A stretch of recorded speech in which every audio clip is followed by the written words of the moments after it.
tulog ko. Ito yung mga comment ng mga Twitter. Ayaw mo. Bibitan ko takot siya bakit. Pero kapigos lang.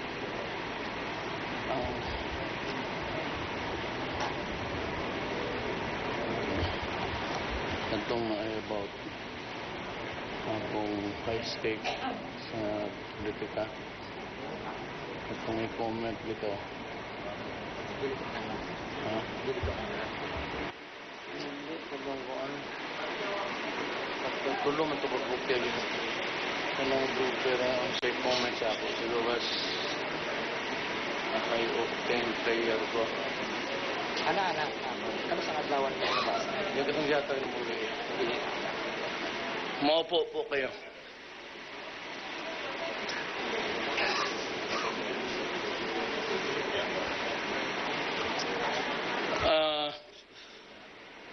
You know, whenever you go out, you spend money of the people. And so you must have a good reason to spend the money of the people. It's a long trip, it would cost a lot, and I hope that we will harm something out of this trip. Total marami naman tayo naghati-hati sa Pacific Ocean. I leave today for Lima, Peru, to join 200 other leaders of the Asia-Pacific region for the 24th meeting of the economic leaders of the Asia-Pacific Economic Cooperation, or APEC. This will be an important opportunity for the Philippines to work closely with their economic partners in the region to take stock of the efforts to facilitate economic growth and prosperity in the Asia-Pacific and to determine ways of moving forward to achieve our shared goals. The theme of this year's APEC Economic Leaders Meeting is Quality Growth and Human Capital Development, a foundation for sustainable growth in the Asia-Pacific. In the meetings, I will bring to the fore key components of my 10-point socio-economic program, particularly improvements in doing business through more efficient and responsive governance, massive investments in new infrastructure, a new focus on the rural development, and increased investments in human capital. My message to APEC will be clear. The Philippines is open for business. We will do everything to make sure that business, particularly MSMEs, will thrive and flourish, small and medium.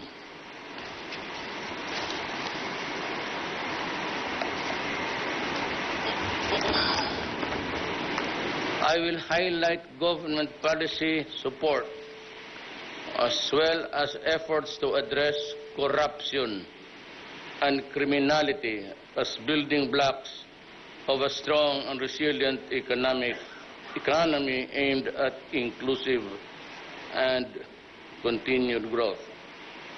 As I have said before, your government is working very hard to make sure that our economy will finally take flight. I really hope so. Nasa runway lang tayo hanggang ngayon. We must harness the potential of this huge region to ensure that no one, especially our citizens, are left behind in the march to greater progress and prosperity. Our people are at the core of our program on inclusive growth and sustainable development. We will spare no effort to realize this in the context of APEC. This will be my first official visit to South America, with whom we share a meaningful history and centuries-old affinity. As we look to expand our horizons and pursue an independent foreign policy, the Philippines and the Filipino businesses must be ready to further deepen and broaden our engagement with South America, especially those that straddle the Pacific as economic partners. Maraming salamat po. I just would like, may mga briefer kasi ako every, lahat ito, it's almost drugs. All over the country, drug-related cases. Meron on the rise, itong child abuse, sexual or battery, and itong crime against women. Medyo tumataas. I think we'll have to talk to the DSWD. I might really overlook this thing when I come back. Marami kasi dito yung minors na may patay dito na hinayaan lang sa magpipinsan, and the mother is working in the Middle East. 2-year-old na bata, battered. And this is really very disturbing for a human being who cannot defend himself to die in a brutal manner through negligence. We'll have to do something about this. Alam mo, marami yan. Yung mga anak nila iniiwan lang sa mga kapatid, pinsan, and they work their ass to death. So, pagdating dito, napurnada yung pagod nila, either because the children are not at par with expectations, nang kapag makatapos yung iba malulong sa droga. These are the things that we have to balance. Sayang naman yung pagod ng tao, nagpapakamatay doon sa Middle East. And I must be really frank with you. They are quite brutal in treating foreigners there. Not all countries. But in some, hindi nila pinapansin. And let me just say once again in connection with this, I feel this is very important. Years ago, I went to Saudi Arabia because 3 of the Davameños and 2 from Jensan were caught by the religious police giving out rosaries. So they were in prison, and the father and mother of those families were at the gate of my house every day crying.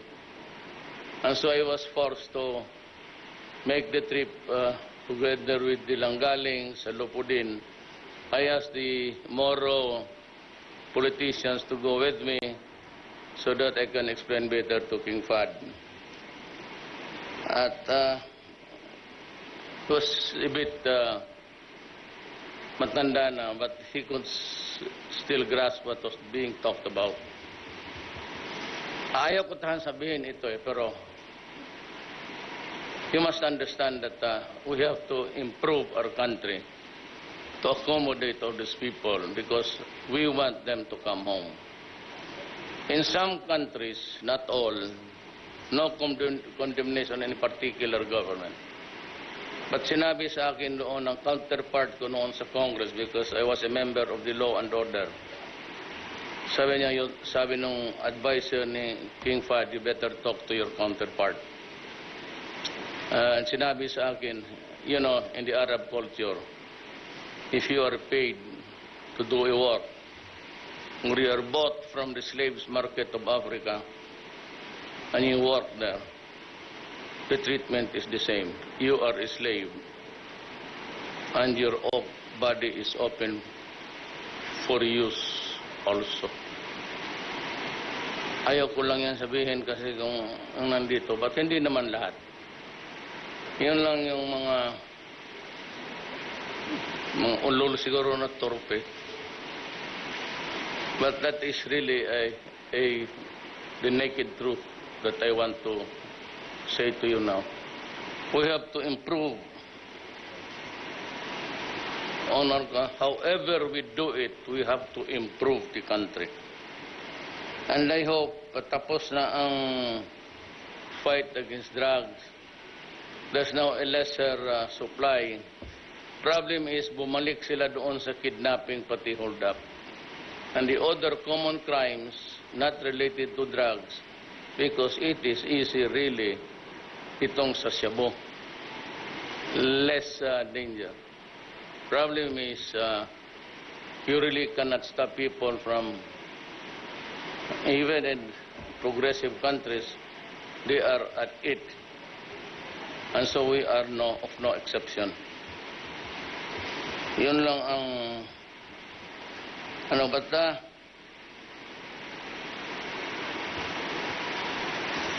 bong ito yung, dito.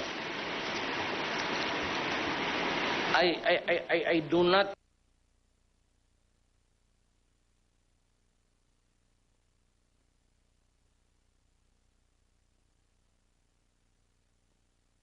nasadya ko talaga yan eh. I purposely do bad manners para makuha ko yung talaga. What would be the worst reaction of the nation, of my style? Pero sinasadya ko yan. Actually, kung galit ako, talagang ganon ako. Because all the while, when I was trying to explain that the 300 to 3,000 people who died in the fight against drugs, especially at the beginning of the first 2 months in the Atenyon, they were there maybe because of the involvement of the police, no offended to the audience there. They were cleansing and purging the ranks. Hindi atin yun. Yung inkwentro talaga na sinasabing inkwentro, yun ang atin. But they kept on hammering on the 3,000 as if it was mine. And they think that I enjoy killing my own countrymen. But nabasa ko kasi ito dito. And this is what is it all about. Nakuha ng gago eh. He was able to read my mind. And he said, the Philippine president knows the strategic value of his country very well and has been playing high-octane power politics, something that has been absent in Southeast Asia for decades. After the president's visit to China, Philippine relations with China have improved dramatically, with the Filipino fishermen able to return and fish in Scarborough Shoal. The president has also been able to espouse Asians' long-held position that conflicting parties over territorial sovereignty issues must be settled bilaterally, and that other aspects of joint cooperation can be done under the framework of ASEAN-China cooperation. By reducing tensions with China, the President has contributed to the strengthening of China-ASEAN cooperation, paving the way for other claimants to work on the settlement of their own disputes with China. For example, Malaysia, yung sumunod sa atin. With lesser tension in the South China Sea, the U.S. will have difficulties in finding reasons to enhance its presence and monitoring in these waters. Yun talaga ang gusto ko at nakuha ko. You know, yung, alam ko man, you know, when you say, if it had slur courses, I know that the world was listening. I know that they would get a lot of flack. But nobody was listening because I was trying to explain to them of the hugeness of the problem and the challenges before us. But itong human rights, including President Obama, unfortunately, trivialized Minamaliit nila yung problema. At alam nila wala tayong para, that we're in the middle of this budget. We spend what the budget says for today. And that budget was prepared last year by Aquino, not mine. And we would not have really thought that it would be this big until I squeezed everybody when I became president. So masakit sa akin kasi about 4 million Filipinos are addicted. At ganunin mo lang ako pa ang... And mind you, sabi ng Russia, we will protect you.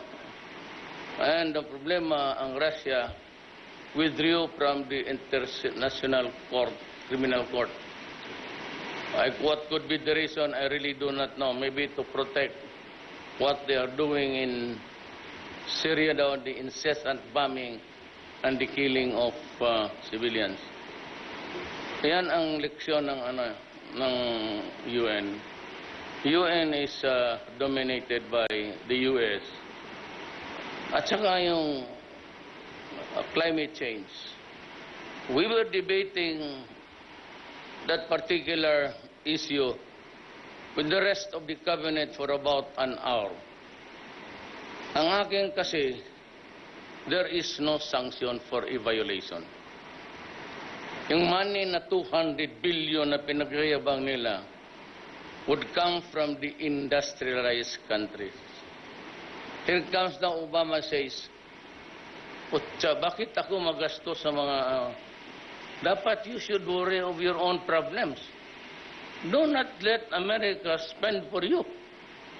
And second is the absence of a sanction. And the treaty is binding.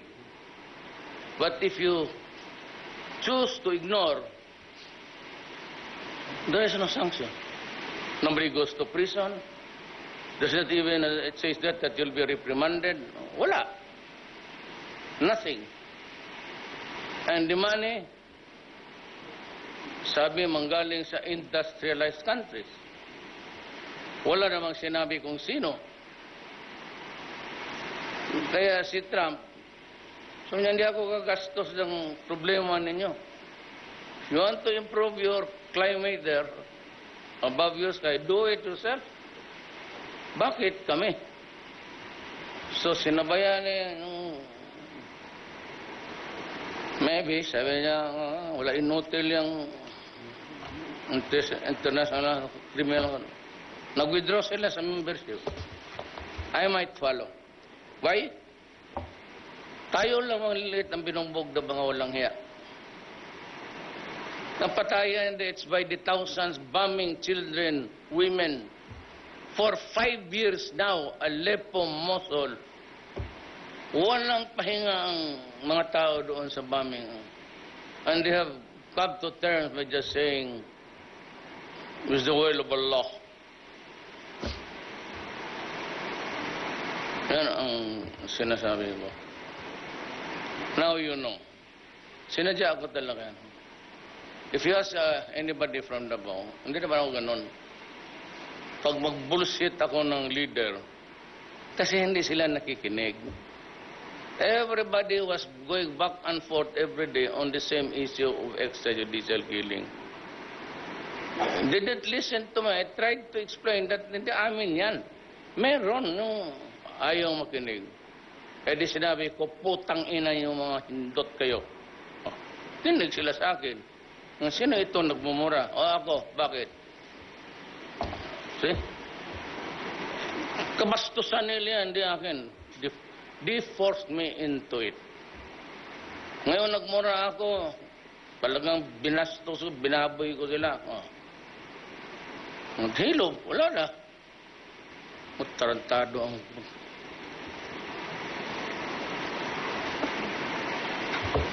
You know, if China and Russia would decide to create a new order, I will be the first to join. Alis ako dyan sa... There used to be the League of Nations before. It was in Hague, something.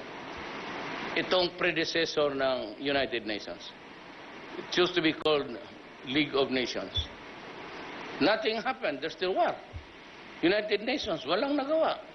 Series of war. Vietnam, Taliban, ngayon dito. The killing is endless. The amount is splattering. Kaya yan ang leksyon natin. Just because it is America, it does not mean that it is good.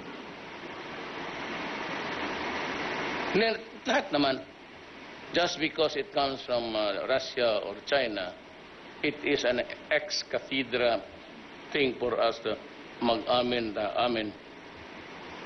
But I will be guided only by the best interest of the people. I don't know kung anong pag-usapan namin dito. Pero pag nagkamali naman silang gusto nilang makaisa, dito na, practice na ako kagabi. Makatikim talaga sila sa akin. And I will lecture on them the finer points of civilization. Huwag niyo suluhin yung ano. Kayo lang parang tigas eh. Kayo lang, you threaten us as if we are your laborers. Sabi, pakulong ako. Ano? Pakulong. Isama ko kayong lahat. That's the lesson. I was reading it because nakuha niya eh. Nakuha niya yung laro ko. Pero nung una, lahat sa cabinet, they were silent, ganun sila lahat. Sonny said that, you know, you're the most unpopular leader in Europe. Sabi ko, never mind, son. I'm the president of the Philippines. I'm not their president. I don't care. I don't give a shit. Basta ako dito. O ngayon, kaibigan ko na ang China. Now here comes, sasabi ko, here comes an ex-general. Walang sekreto, basta sila. I have an appointment to talk to him. The theme of our talk, to reset relations. Suluhin mo. Thank you.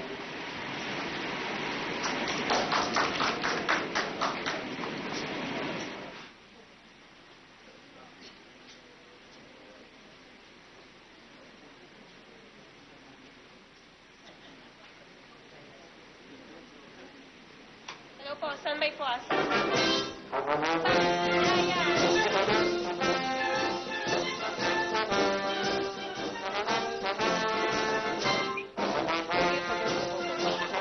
At yan po, natamayan natin si Pangulong Rodrigo Duterte na kung saan na po ay patungo nga po siya ngayong araw sa Peru para sa summit. Bagamat hindi po siya nagpaunlak ng interview sa media ay kanyang binanggit po sa kanyang binasang speech kanina ay umaasa nga siya na mag-continue ang economic progress ng ating bansa. At ito kasi ang unang beses na harap si Pangulong Rodrigo Duterte sa lahat ng 20 leaders sa bansang kasabi sa IPEC at bilang bagong leader nga ng ating bansa. Una niyang sinabi na nga ni Pangulo na nais niyang makipagkita kay Russian President Vladimir Putin, hindi para humingi ng kahit anuman, bagkus nais lamang niya na maging magkaibigan ang dalawang bansa, itong Russia at ang ating Pilipinas. Matatandaan, matagal nang inihahayag ng Pangulong na magaling na leader si Putin. At ngayon, kanyang binanggit ay paborito niyang hero o bayani si President Vladimir Putin.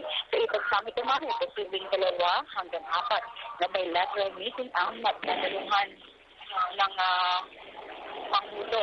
At nakatakdang magsimula ang APEC Summit sa November 19, kung saan magkakaroon ng dialogo sa APEC Business Advisory Council at kabilang naman ito ang Facebook CEO founder na si Mark Zuckerberg. Ito pa ito sa ibang agenda gaya ng free trading investment, security, climate change, at iba. Mula sa Davao City ay magsapobre ang presidential plane sa New Zealand bago tumulak ng patungong Peru ang Pangulo. Kasama ni Pangulong Duterte sa kanyang delegasyon ay sina Foreign Affairs Secretary Perfecto Yasay, Secretary Finance Secretary Carlos Dominguez, National Defense Secretary Delphine Lorenzana, Trade and Industry Secretary Ramon Lopez, at NEDA Secretary Ernesto Pernia. Kasama rin sa delegasyon si Presidential Communications Secretary Martin Andanar, National Security Council Secretary Hermogenes Esperon, President Chief